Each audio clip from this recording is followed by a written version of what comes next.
In this video, I will show you how to convert rows into columns in Microsoft Excel. So very simple and easy way. Firstly, select your rows. So select your data. Now copy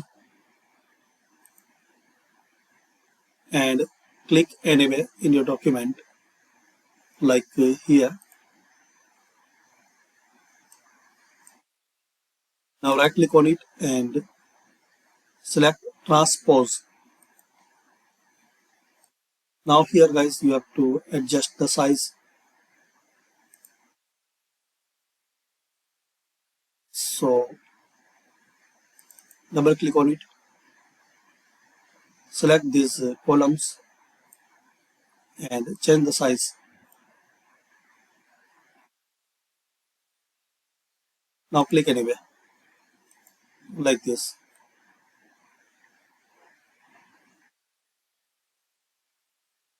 So this way you can convert rows into columns, and similar method to convert columns into rows in Microsoft Excel. Thanks for watching.